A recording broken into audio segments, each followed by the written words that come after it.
A leading thinker has said, he's also a management guru, that the amount of money that you have in your bank account when you die is the extra work that you did, you shouldn't have done.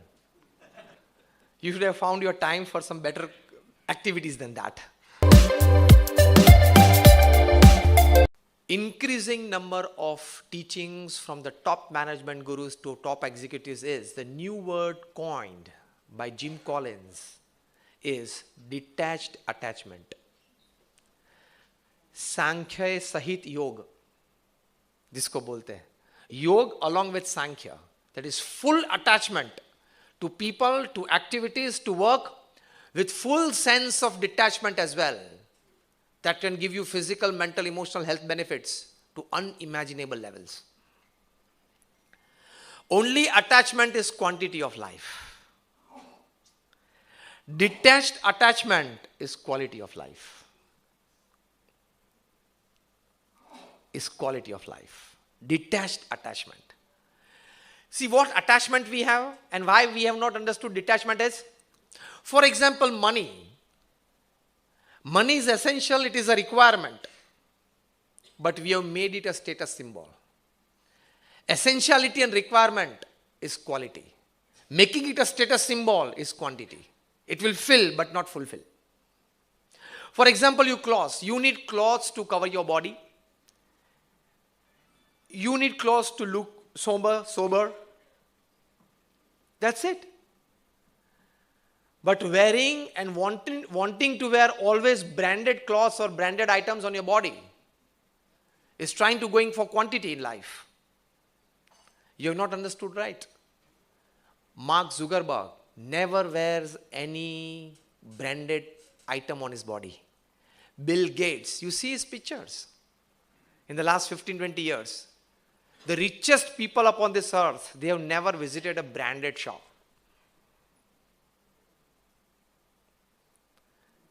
They say, I am what I am when I meet people, when I talk to them, when I relate myself to them, when I work to them. I am not, that is my value, is not enhanced because of the branded things that I wear. Brand your heart. Brand your head. Not just your body. Branding your body is quantity of life. Branding your heart, soul and mind is quality of life. People are not known by statuses now. People are known by their character and skills. Do you accept this or not? People are known by that. I suggest a very good book. The title of the book is Massive Life Successes, written by Darius Forex. I just recently stumbled upon that book at a friend's place and I found it very interesting. Half the book I've read. He gives a list.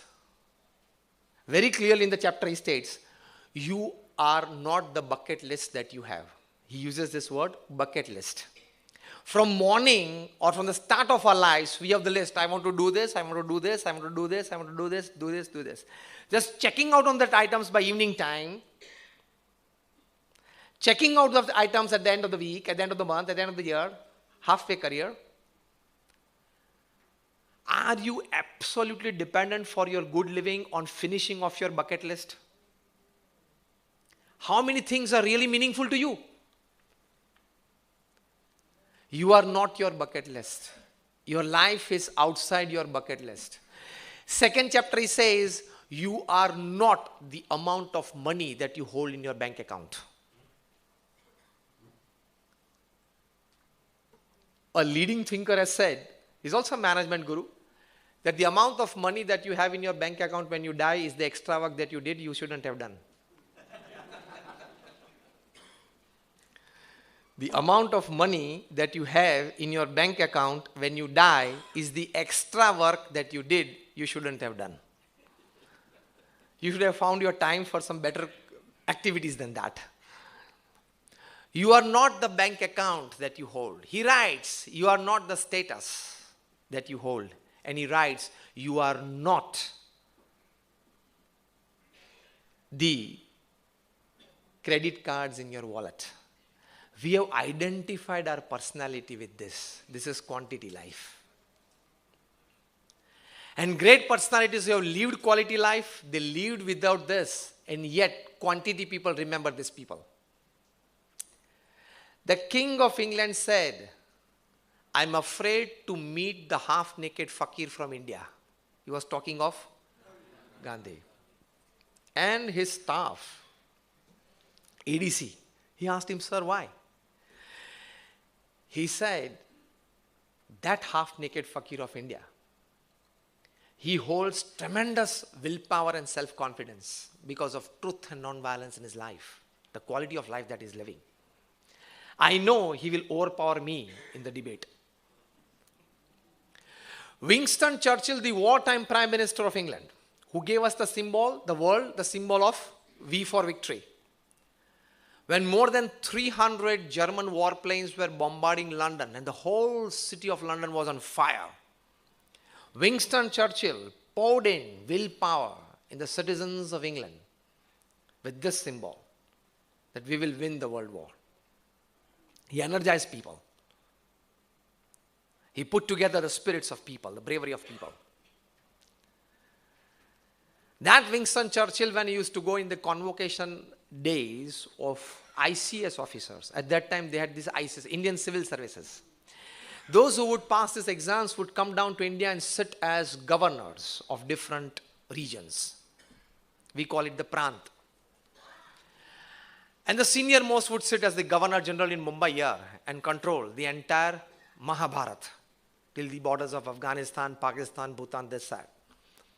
Such powerful but young and dynamic, energetic ICS officers, age of 25, 28, and they would become literally kings in India.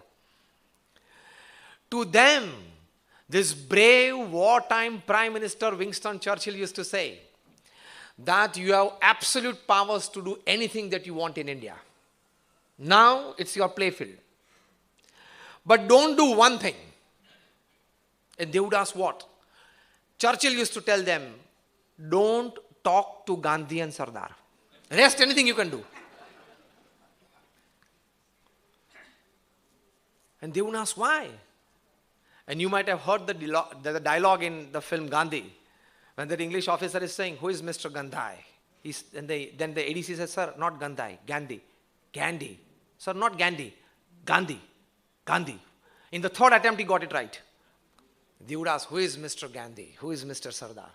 This young, smart, dynamic, energetic ICS officers would ask. And Winston Churchill, such a powerful prime minister, he would tell these ICS officers that these two people are so much attached to their mission. At the same time, they are so much detached for time and energy for their spiritual elevation in life. Bodily, they are heavily attached. By means of soul, they are heavily detached. So they have the qualities of truth, qualities of righteousness in their lives, that if you will sit in a meeting with them, in a 10-minute meeting, their willpower is such that they will overpower your conscience. And after 10 minutes, Gandhi or Sardar, if they will throw a blank paper at you on your face and command you to sign, you will sign a blank paper, they will write the script thereafter. This to have these powers. So you do everything and anything that you want in India, just not do one thing. Don't talk to Gandhi and Sardar. If at all you need to meet them or they ask for an appointment, you ask us in England whether we should meet or not, sending us the complete agenda of the meeting. But don't talk to Gandhi and Sardar. See, a man of values, a man of detached attachment. He did not have attachment to his clothes, to his family, to status. At all, if Gandhi had, nobody was there to stop him from becoming the first Prime Minister of India. It was he who proposed Nehru, and thereafter people accepted Nehru. If he wanted to become, he would have easily become. But he did not. That was called detached attachment. And so Gandhi writes in his autobiography that in the midst of all the activities that I do, the peace that I enjoy in my life is because of my singular faith in God and the values of human life. detached attachment.